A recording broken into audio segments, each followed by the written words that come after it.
আসসালামু আলাইকুম। আপনারা জানেন যে লন্ডনে একটা বিশেষ বৈঠক হতে যাচ্ছে ডক্টর ইউনূস এবং তারেক রহমানের মাঝে।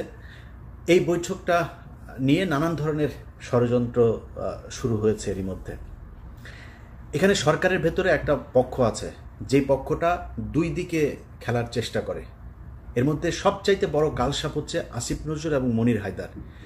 মনির হায়দার হচ্ছে পৃথিবীর সবচাইতে বড় ধরনের একটা ভদ্র বাটপার যাদেরকে বলে। এই বাটপারির যদি পিএইচডি বা পোস্ট ডক্টরেট যদি করা লাগে তার কাছ থেকে করতে হবে। এত সুন্দর, এত ভদ্র নম্রভাবে আপনারা বুঝতেই পারবেন না আপনারা কি বললো। ধরেন আমার সম্পর্কে সে একজনের কাছে বাজে কথা বলবে না, ইলিয়াস ছেলেটা কিন্তু ভালো, হ্যাঁ ছেলেটা ভালো, কিন্তু সমস্যা হচ্ছে ও মাঝে মধ্যে বিভিন্ন মেয়ে মানুষ নিয়ে তারপরে মদ খায়, মেয়েদের সাথে যখন মিলে তখন একটু মদ খায়, হ্যাঁ কিন্তু ছেলে কিন্তু ভালো।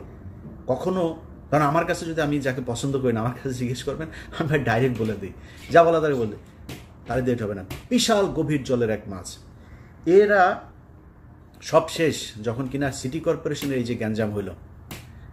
আমি খুব দায়িত্ব নিয়ে বলছি, ইশরাক এই ধরনের ছেলে না যে সে আপনারা আজ পর্যন্ত দেখেন না ইশরাকের এই চরিত্র, যে জোর করে যায় তালা ভাঙবে, জোর করে যায় নিজেই শপথ নিয়ে তারপরে মেয়র হয়ে যাবে।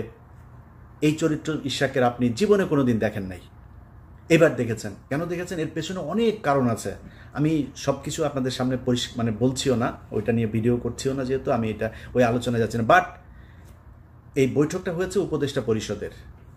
ডক্টর ইউনূস নিজে চান নাই, কেন চান নাই সেটা আবার ইশরাককে পছন্দ করে না, বিএনপির কাউকে বসতে, এই জন্য না, এটা অনেক কারণ আছে। এটার লিগ্যাল অনেক ব্যাপার স্যাপার আছেন।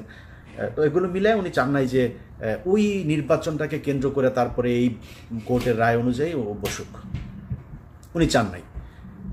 তো সিদ্ধান্তটা সব উপদেষ্টারা মিলে নিয়েছেন। এটাকে ইশরাক এবং বিএনপির কাছে গিয়ে আসিফ নজরুল এবং মনির হায়দার এমনভাবে প্লেস করেছেন যে আপনাকে বা তোমাকে বসতে দিতে চাচ্ছে না আসিফ মাহমুদ আর হচ্ছে মাহফুজ আলম। এই দুইজন হচ্ছে তোমার শত্রু। দুই পক্ষকে মুখোমুখি করে দিল। দেখেন এখন এরা যখন জানলো যে হ্যাঁ ও আমার বসতে দিবে না, তখন হচ্ছে হ্যাঁ আমার কথা শুনবে না। বিএনপির পুরো সাংগঠনিকভাবে একদম সর্বোচ্চ জায়গা থেকে ইশরাককে ছাড়পত্র দেওয়া হয়েছে, না এটা আমাদের জিততেই হবে, এইটা দিয়ে দরকারের সরকার পতনে চলে যাব আমরা। মাঝখানে কি হইল? ওইদিকে গোয়েন্দা সংস্থাও পাম দিচ্ছে এই দুই পক্ষকেই, দিয়ে গ্যাঞ্জামটা বাধাই দিল। এমন একটা পরিস্থিতি তৈরি হলো যে ডক্টর মোহাম্মদ ইউনূস শেষে বললো আমি ইতেই থাকবো না। তো ইউনূসকে আপনি যত কিছুই বলেন, এখন আমি কালকে একটা পোস্ট করেছিলাম যে ডক্টর মোহাম্মদ ইউনূস লন্ডনে যাওয়ার পরে এই যে আপনার টোকাই পার্টি, যেটা পলাতক পার্টি এখন সেখানে নানান ধরনের ইটি করছে। সারা জীবন বিএনপির কাছে কিন্তু লন্ডনে সারা জীবন মার খেয়েছে ওইখানে, এবার তারা বিশাল আকারে। তো আমি একটা পোস্ট করেছিলাম যে বিএনপির উচিত ডক্টর মোহাম্মদ ইউনূসের ইয়েতে থাকা। তো বিএনপির অনেক মানুষজন আবার এটাকে করেছেন যে বিএনপি এখন কেন থাকবে, বা বিএনপি এই জন্যই থাকবে কারণ এই ডক্টর মোহাম্মদ ইউনূস যদি নাকি গত 10 মাস না থাকতো তাহলে পরিস্থিতি অন্যরকম হইতে পারত। সেটা কাইন্ড অফ আমছালা সব যাওয়ার মতো অবস্থা হইতো। আবার স্টুডেন্টদের সাথে আপনি দুর্নীতি করছে, এই যে আপনার কি এই যে হান্নান মাসুদকে নিয়ে আলোচনা হচ্ছে, দুর্নীতি করছে তো অনেকেই দুর্নীতি করছে, করে না কে আমার এইটা বলেন, যে ওই দলের এই ব্যক্তি এই পর্যন্ত ক্ষমতায় ছিল, করে নাই, করে তো। এই ছেলের তো আপনার জুলাইতে তার যে অবদান এটা ভুলে যেতে পারবেন না। তো এই জায়গায় রেসপেক্ট রাখতে হবে।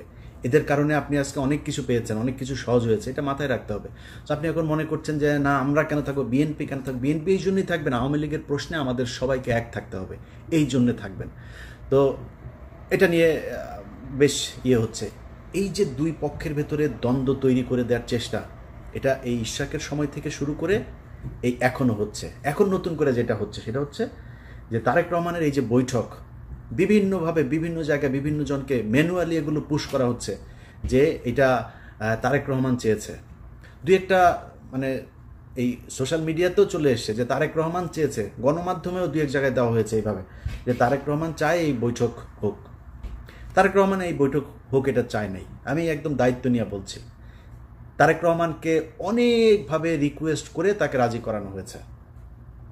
স্থায়ী কমিটির সদস্যের বিভিন্ন জনের কাছ থেকে একাধিক উপদেষ্টা গিয়ে তারপর তারেক রহমানকে রাজি করানো হয়েছে। তারপরে তারেক রহমান রাজি হয়েছে।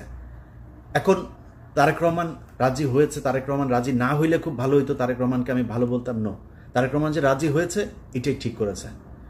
এবং যারা প্রপোজাল দিয়েছে, উপদেষ্টারা হোক, ডক্টর ইউনূস হোক, যারা প্রপোজাল দিয়েছে ভাই ছোট হয়ে যায়নি তারা। আমি মনে করি যারা প্রপোজাল দিয়েছে তাদের পক্ষেই থাকা উচিত, সেই ভালো কাজ করেছে।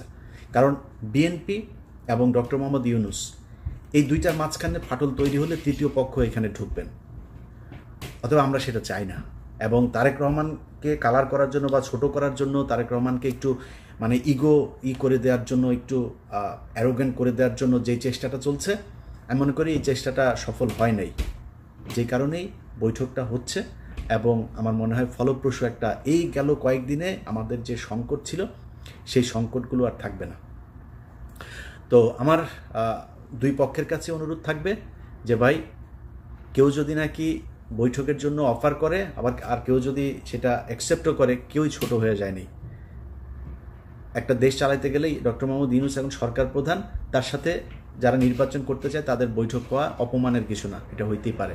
কিন্তু যারা করতে চাচ্ছে বিষয়গুলো, যে তারেক রহমান খুব অসহায়, তারেক রহমানের একদম মানে ইচ্ছা হচ্ছে যে এখন তারেক রহমান এই করতেই চায় এরকম, এটা বলে যারা তারেক রহমানকে ছোট করার চেষ্টা করছে বা বৈঠকটা বাতিল করার চেষ্টা করছে, আমার মনে হয় তাদের এই কুয়াশাটা হবে না, মানে সফল হবে না।